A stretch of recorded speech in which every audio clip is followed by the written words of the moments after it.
Hello my dear students, मैं we के राय आज के इस क्लास में आपका हार्दिक स्वागत करता हूँ। मेरे प्रिय छात्रों, आपकी परीक्षा सन्निकट है। इसको दृष्टिगत रखते हुए आप हाई स्कूल स्टेज पर हो। व्याकरण की संपूर्ण जानकारी जो आपके प्रश्न पत्र में आ सकती है, उसके अनुसार आज मैं आपसे परिचर्चा कर रहा हूँ।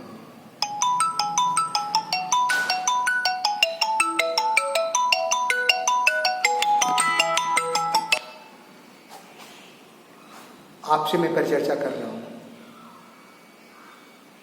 मेरे प्रिय छात्रों, जो कुछ भी आपको मुझे बताना है वो सारी की सारी बातें ग्रामर चैप्टर के अनुसार आपको हम बताएंगे। मुझे उम्मीद है कि आप उन बातों को एक बार फिर से रिवाइज कर डालेंगे। मैंने आपसे कहा है कि 4 चैप्टर आपके प्रश्न पत्र में होंगे। उपसर्ग, प्रत्यय, समास, अर्थ के आधार पर वाक्य भेद और अलंकार। उपसर्ग प्रत्यय में 2 प्रकार के प्रश्न आपके देखने को मिलेंगे। 3 प्रकार के प्रश्न हो सकते हैं। मैंने आपसे क्लास में चर्चा करते वक्त कहा था कि कुछ उपसर्ग के शब्द आपको दिए जाएंगे जिनसे आपको 2-2 शब्द बनाने होंगे। मुझे उम्मीद है कि आप उन सब चीज को जरूर कर लीजिएगा। जैसे आपके पेपर में आदि शब्द आ जाए, आपके पेपर में सु आ जाए तो सु से सुफल बना दोगे, सु से सुगम बना दोगे। एक ऐसा शब्द बनाना चाहिए कि वो शब्द जो उपसर्ग का है वो शब्द शुरू में जुड़ा हो। ठीक यही बात प्रत्यय के प्रश्न में भी आपको होगी कि प्रत्यय जो होता है वो अंत में होता है, ये तो आपको पता है। तो जब उस प्रत्यय से बनाइएगा कोई शब्द तो आप ये ख्याल करेंगे कि वो चीज आपकी अंत में आनी चाहिए। कार, दार, वान, मान ऐसे शब्द यदि आते हैं तो ये शब्द होते हैं। लेकिन यदि इला है, या है और ई है, इक है, एरा है, इस टाइप के प्रत्यय यदि पूछे जा रहे हैं तो ये जान लीजिएगा कि वो अंतिम वर्ण के पहले, जैसे एरा आपके पेपर में आ गया तो सपेरा है, ममेरा है, जिसको पढ़ने पर अंत में एरा लगे तो ये दूसरे प्रकार की चीज हो गई। और आपसे हम 2 क्वेश्चन और जो पूछे होंगे उसमें आपको उपसर्ग और मूल शब्द बताना होगा, और दूसरी बात होगी कि प्रत्यय और मूल शब्द बताना होगा। इसकी भी तरीका, इसकी भी तैयारी आपको मैंने कराया है, आपसे हमने रिवाइज कराया है, आपसे हमने बात भी की है और आप लोगों ने उसका सुगमता से आंसर भी दिया है। तो मुझे उम्मीद है कि उसी तरीके से आप इस प्रश्न पत्र को सॉल्व करोगे। आपके सामने कोई अड़चन नहीं आएगी जहां तक मेरी अपनी जानकारी है। आगे जो बात मुझे बतानी है उसमें आपसे मैंने ये कहा है कि हर चीज की परिभाषा थोड़ी थोड़ी याद रखिएगा। जैसे मान लीजिए समास के कितने भेद होते हैं तो आपकी जानकारी में होना चाहिए कि 6 भेद होते हैं। आपसे मैंने क्लास में ये भी कहा था कि मूल रूप से यदि पूछेगा तो आप उसको 4 लिखिएगा। यदि पेपर में 6 और 4 दोनों आया है विकल्प में तो आप 6 और 4 का जो आंसर यदि होगा तो पेपर में दिया होगा कि उपर्युक्त दोनों, तो आप उसको सही मानिएगा। और आपसे ये भी मैं पूछ सकता हूँ कि अब किसी चीज को जो मैंने पहचान के दृष्टिगत बताया है उस टाइप से भी क्वेश्चन आ सकते हैं। उस टाइप से क्वेश्चन आ सकते हैं जो पहचान मैंने बताया कि जैसे कि मान लो कि ये किसी चीज में और आप जोड़ रहे हो बीच में, तो कौन सा समास हो सकता है। किसी चीज के अंत में का समूह या का समाहार आता है तब क्या होता है। तो इसकी भी जानकारी आपके पास है कि यदि और हम जोड़ते हैं तो वो द्वंद्व होता है। क्या के समाहार या के समूह को जोड़ते हैं तो वो द्विगु होता है जो या के समान जोड़ते हैं तो वो कर्मधारय होता है। और यदि कारक चिन्हों का हम प्रयोग करते हैं का, के, की, में से, तो वो आपका होता है तत्पुरुष समास। और यदि हम किसी शब्द की पुनरावृत्ति देख रहे हैं कि वो शब्द 2 बार पेपर में आ गया है या ही से जुड़ा हुआ है, जैसे प्रतिपल, पल ही पल यदि आपके पेपर में आ गया तब भी आप उसको अव्ययीभाव मानते हो, और यदि पल पल आता है तब भी आप उसको अव्ययीभाव ही मानते हो। और लास्ट में होता है आपका बहुव्रीहि समास, तो उसमें है जिसका से यदि आप विग्रह करके पेपर में दिया हुआ है तो आप उसको बहुव्रीहि मान लेते हो। और मैंने आपको पहचान भी बताई थी कि यदि दोनों पद नाम होंगे, विलोम होंगे, तो उसको आप द्वंद्व मान लीजिएगा। यदि शुरू में अंक दिया होगा, त्रि, चौ, चतुर, पंच, खट, सप्त, अष्ट, नौ, कुछ भी दिया है तो आप उसको द्विगु मानिएगा। शुरू में यदि रंगों का नाम दिया हुआ है या किसी से तुलना की गई है, जैसे चंद्रमुखी है, घनश्याम है, इस टाइप के शब्द यदि आपके पेपर में है तो आप उसको कर्मधारय मानिएगा। और इति, प्रति, अनु, यथा, आनि, प्र से यदि कोई शब्द आया हुआ है तो उसको आप अव्ययी भाव मानिएगा। और उसके बाद मैंने कहा है कि यदि कारक चिन्ह को छुपा दिया है अर्थात वर्ड मीनिंग के रूप में दिया है सब, तो आप उसको तत्पुरुष मानिएगा। और मैंने ये भी कहा था कि यदि किसी का उपनाम दिया हुआ है तो आप उसको मान लीजिएगा बहुव्रीहि समास। उसमें एक टिपिकल चीज और होती है जो शब्दों के आधार पर भेद जब आपने पढ़ा होगा तो रचना के आधार पर 3 भेद आपको बताया गया है कि यौगिक, योग रूढ़ और रूढ़। तो योग रूढ़ जो होता है तो योग रूढ़ भी 2 शब्दों से मिलकर बनता है, लेकिन वो विशेष अर्थ देता है। जैसे आपके पेपर में पंकज आ जाए तो पंकज का अर्थ होता है कीचड़ में जन्मा हुआ। तो कीचड़ में बहुत सारी चीजें जन्मी होती हैं, हर चीज को हम पंकज नहीं कहते। पंकज स्पेशली कमल के लिए प्रयोग होता है। तो यदि इस प्रकार का कोई शब्द आ जाए, जैसे महात्मा के पेपर में आ जाए, तो जब है जो यदि उसमें आप जोड़ रहे हो तो उसको आप कर्मधारय लिखते हो। लेकिन महान है आत्मा जिसकी यदि आप लिख रहे हो, एक विशेष व्यक्ति करके यदि दे रहे हो, तो वो बहुव्रीहि समास माना जाता है। तो योग रूढ़ शब्द तो बहुत कम पेपर में आते हैं, लेकिन महात्मा हुआ, धर्मात्मा हुआ, घनश्याम हुआ, नीलकंठ हुआ, ऐसे सारे शब्द आप कर्मधारय भी समास कर लेते हो और उसको बहुव्रीहि भी कर लेते हो। तो एक तरीके से यदि कर्मधारय समास का कोई एग्जाम्पल है और कर्मधारय समास के एग्जाम्पल को यदि बहुव्रीहि समास का भी रूप दिया है तो आप फ्री हो। आप दिमाग में इस बात को डाले रखना कि क्वेश्चन में यदि समास का नाम पूछा गया है तो केवल आप समास का नाम ही डालते हो तो आप फ्री रहते हो। आप कर्मधारय यदि लिख दे रहे हो तब भी सही है, यदि बहुव्रीहि लिख दे रहे हो तब भी सही है। हाँ, गलती कहाँ होने के चांसेस होते हैं कि यदि वो बहुव्रीहि समास का एग्जाम्पल आप लिख रहे हो कि नीला है जो कंठ और उसको लिख दे रहे हो कि बहुव्रीहि समास, तो ये गलती हो जाएगा। आप ये सोच रहे हो कि नीलकंठ भगवान शंकर का नाम है तो भगवान शंकर के नाम के आधार पर वो बहुव्रीहि समास है, लेकिन उसका विग्रह करते वक्त आपने है जो जोड़ दिया आसानी से मान लिया कि नीला है जो कंठ हमने लिख दिया। तो नीला है जो कंठ ये है जो जब इंडिकेट करता है तो ये कर्मधारय को इंडिकेट करता है, लेकिन है जिसका जब आप पेपर में डालते हो तब वो बहुव्रीहि समास को इंडिकेट करता है। तो मुझे उम्मीद है कि इस प्रकार की गलतियां आपसे नहीं होंगी। ये छोटी छोटी गलतियां होती हैं, इन गलतियों को अपने दिमाग में से निकालते हुए आप इस प्रकार के क्वेश्चनों को अंजाम देंगे। हाँ, समास की जो परिभाषाएं पूछी गई है, यदि समास की परिभाषाओं से बहुविकल्पी टाइप का क्वेश्चन आता है तो वो भी आपके संज्ञान में होंगी, ये मुझे उम्मीद है। जो तीसरा चैप्टर है वो है अर्थ के आधार पर वाक्य भेद। मेरे प्रिय छात्रों, अर्थ तक तो आपने उपसर्ग, प्रत्यय या समास को आसानी से जाना था, लेकिन उसी चीज को जब आप 9th में आ गए, वाक्य भेद की संरचना जो 2 होती है, एक अर्थ के आधार पर वाक्य भेद होता है, एक रचना के आधार पर वाक्य भेद होता है। तो ये दोनों एक तरीके से अर्थ में जब आपने अपने क्लासेस लिए होंगे, बहुत कम क्लासेस आपको तब भी मिलेंगे, तो अर्थ का क्लासेस जब आपने लिया होगा तो उसमें अर्थ के आधार पर वाक्य भेद आपको बताया गया होगा। लेकिन अर्थ के आधार पर वाक्य भेद बताते समय सारी चीज़ों की विवेचना नहीं की गई है। लेकिन मैंने जो क्लास आपसे लिया था अपने क्लास 9th में, तो मैंने आपको बतलाया था कि अर्थ के आधार पर वाक्य भेद को कैसे आप जानते हो। विशेष रूप से मैंने कहा था कि इच्छावाचक वाक्य या आज्ञावाचक वाक्य या संकेतवाचक वाक्य आपके पेपर में आता है तो कैसे जानते हो। तो मैंने कहा था आपको कि यदि किसी को आज्ञा दिया जा रहा है या आदेश दिया जा रहा है या अनुमति दी जा रही है कि क्या मैं अंदर आ सकता हूँ, तो ये आज्ञावाचक वाक्य हो सकता है। लेकिन क्या मैं अंदर आ सकता हूँ, इसमें प्रश्न यदि पूछा जा रहा है तो आप इसको प्रश्नवाचक वाक्य भी लिख सकते हो।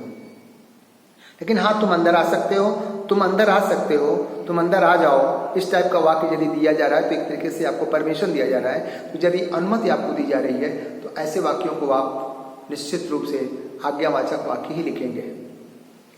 और एक चीज और मैंने आपको बताया था कि देखना, मत शब्द जो होता है ये थोड़ा सा बड़ा टिपिकल चीज होती है। मत शब्द को अधिकांशतः सब लोग केवल साधारण रूप में जानते हैं कि मत शब्द जब आता है तो वो आज्ञावाचक होता है। सड़क पर मत खेलो, मतलब आपको मना किया जा रहा है। तो यदि आपको मना किया जा रहा है, मना ही किया जा रहा है, तो मना का मतलब निगेटिव। तो यदि आपको रोका जा रहा है, इस कार्य को नहीं करने को कहा जा रहा है, तो वहां पर दो बातें मिलती हैं। यदि मत शब्द आपके पेपर में आ रहा है तो उसको आप निषेधवाचक वाक्य भी लिख सकते हो और उसको आज्ञावाचक वाक्य भी लिख सकते हो। जो भी आप लिखोगे तो दो के दोनों सही माने जाएंगे। हाँ, ख्याल ये करना कि यदि ऐसे वाक्य तुम सड़क पर जाओ,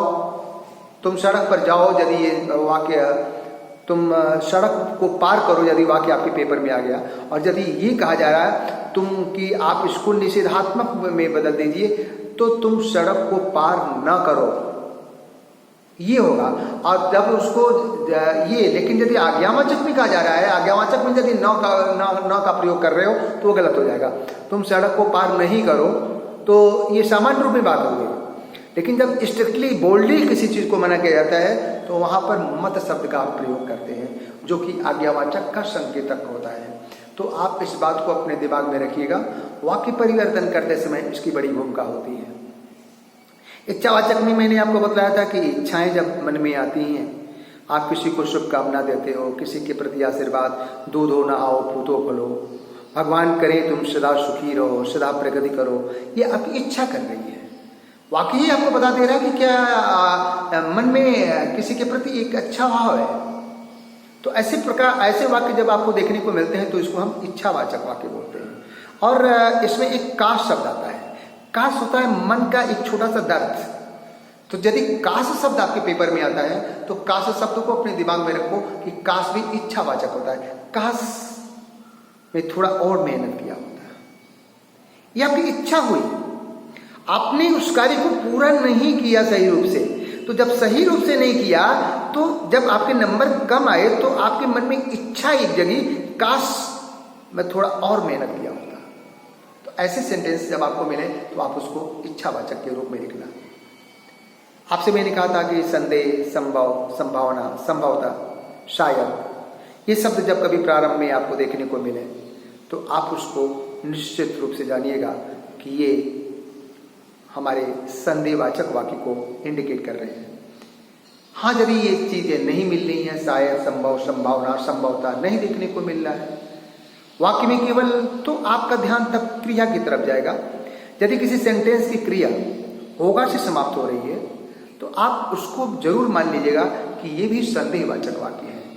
उसी को जब काल में आप पढ़ते हो तो उसको आप संदिग्ध पढ़ते हो कि संदिग्ध वर्तमान काल या संदिग्ध भूतकाल। संदिग्ध वर्तमान काल का जब वाक्य होता है तो उसमें ता होगा या रहा होगा आता है, वह खेलता होगा, वह खेल रहा होगा। और जब उसी को संदिग्ध भूतकाल में बोलते हो तो आप बोलते हो वह खेल चुका होगा। लेकिन ये चीजें कन्फर्मेशन को नहीं इंडिकेट करती हैं कि चीज कन्फर्म कंप्लीट हो गई। वह खेलता होगा वर्तमान टाइम में, इन द प्रेजेंट टाइम वो खेलता होगा, ये मैं एक संभावना कर रहा हूं। आप जाओगे तो पता चलेगा कि वो खेलता है कि नहीं, वो खेल रहा है कि नहीं खेल रहा है। तो यहां एक संदेह का भाव आप दे रहे हो, एक संभावना आप जता रहे हो, क्योंकि वो आपके सामने नहीं खेल रहा है, वो अप्रत्यक्ष रूप में बाहर खेल रहा है। तो बाहर खेल रहा है या बाहर बैठा है, इट इज नॉट क्लियर। तो यदि वो क्लियर नहीं है तो वहां पर आपके मन में किसी को जब बताओगे किसी के बारे में तो कहोगे कि वह खेलता होगा या वह खेल रहा होगा। तो वह खेलता होगा बोलोगे तब भी संदेह जता रहे हो, वह खेल रहा होगा यदि बता रहे हो तब भी एक संभावना ही कर रहे हो। तो संदेह या संभावना का भाव जहां भी आपको देखने को मिल जाए आप उसको जरूर मान लीजिएगा कि यह सेंटेंस संदेह में जा रहा है और इसको हम संदेहवाचक वाक्य कहेंगे।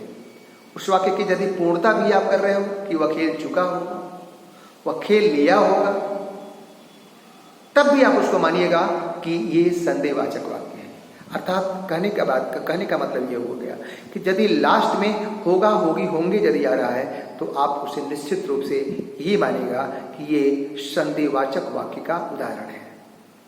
उसके बाद मैंने आपको बतलाया था कि संकेतवाचक वाक्य, तो संकेतवाचक वाक्य का जो प्रारंभ होता है वह यदि या अगर से होता है। आपके पेपर में यदि या अगर से कोई सेंटेंस प्रारंभ हो रहा है तो आप उसे संकेतवाचक वाक्य मानिएगा।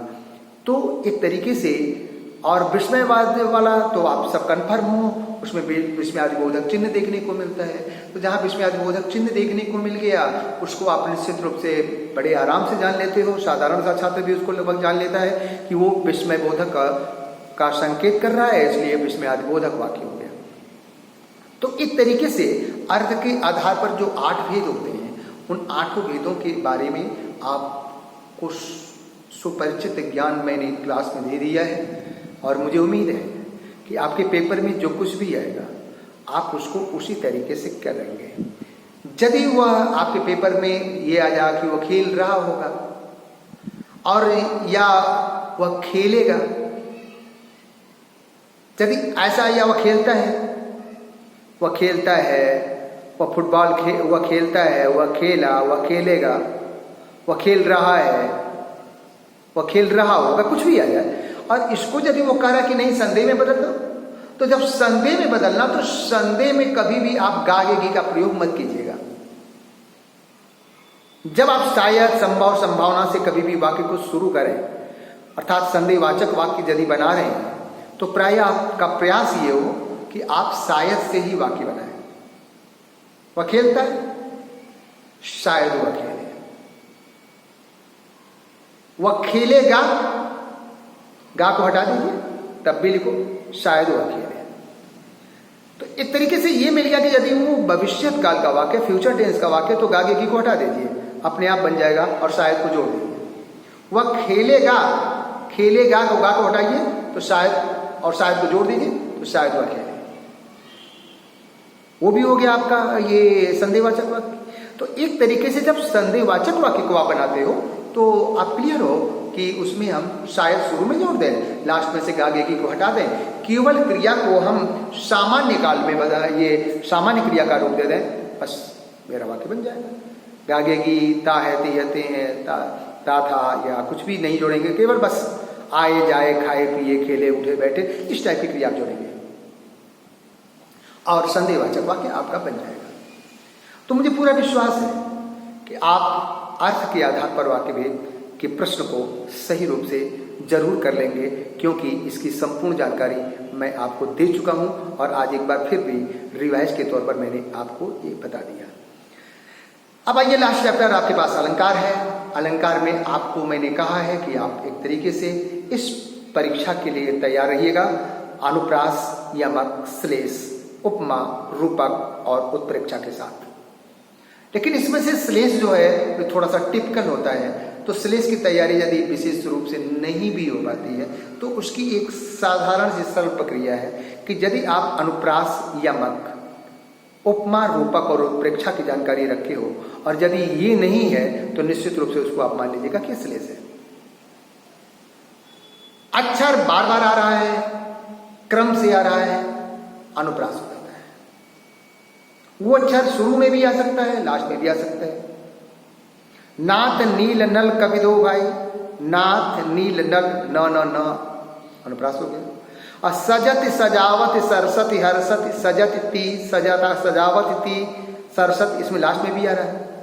ऐसी कविताएं जब आपको मिले तो अनुप्रास। और मैंने कहा है कि किसी कविता में किसी शब्द की बार बार आवृत्ति हो रही हो तो आप उसको यमक मानेंगे। इसमें ख्याल कीजिएगा कि वो शब्द एक साथ नहीं होते हैं, केवल कनक कनकते सौगुनी मादकता आदि का यही एक कविता एक ऐसी है जिसमें कनक कनक दोनों साथ साथ आए हैं और वो यमक अलंकार है, क्योंकि ये दोनों कनक भिन्न भिन्न अर्थ के साथ आए हैं। और आपको पता है कि यमक अलंकार की जो यमक अलंकार का जो एग्जाम्पल, ये जो परिभाषा है वो ये कहती है कि शब्द बार बार आ रहा हो और उसके अर्थ अलग अलग हो। तो यहाँ पर कनक कनक दोनों साथ साथ आ गया और दोनों के अर्थ भिन्न भिन्न हो रहे हैं, इसलिए यमक अलंकार है। लेकिन वो शब्द यदि दूर दूर हो रहा है तो इट इज क्लियर कि वो यमक अलंकार है, क्योंकि उसके अर्थ भिन्न भिन्न होंगे। काली घटा का गमन घटा, कनक कनकते सौगुनो और तीन बेर खाती तेवे तीन बेर खाती, ऐसी ऐसी कविताएं यदि आपके पेपर में आती हैं तो आप उसको यमक अलंकार मानेंगे। उपमा में आ जाइए। उपमा में भी मैंने आपको शब्द दिया है कि सो सासी सम एव सरिस, यदि आपके पेपर में देखने को मिल रहा है तो सारे अलंकार, यदि कोई और अलंकार आपके पेपर में उस कविता में मिल रहे हैं तो आप उस पर ध्यान न देते हुए यदि सो सासी सम सरिस ऐसे शब्दों को देखेंगे तो आप उसको उपमा लिखेंगे। और मनु मानो मनो, जनु जानो जो, ये शब्द यदि आपके पेपर में आ रहे हैं तो उसे आप उत्प्रेक्षा समझेंगे। और ये रूपक के लिए भी मैंने आपको थोड़ा सा एक संकेत दिया है, उसकी विस्तृत विवेचना फिर आपके सामने होगी कि यदि दो पदों के बीच में कोई सामासिक चिन्ह मिल रहा है तो आप उसको प्रायः मान के चलिएगा कि ये रूपक अलंकार का उदाहरण है, और यदि इन सारी चीज़ों को न मिले तो आप उसको श्लेष मानिएगा। तो मेरे प्रिय छात्रों, आज बस इतना ही, और मुझे उम्मीद है कि इन चीज़ों को ध्यान में रखते हुए आप अपने प्रश्न पत्र को सही अंजाम देंगे। आगे के लिए आपको बहुत बहुत शुभकामनाएं। ओके, धन्यवाद, नमस्कार।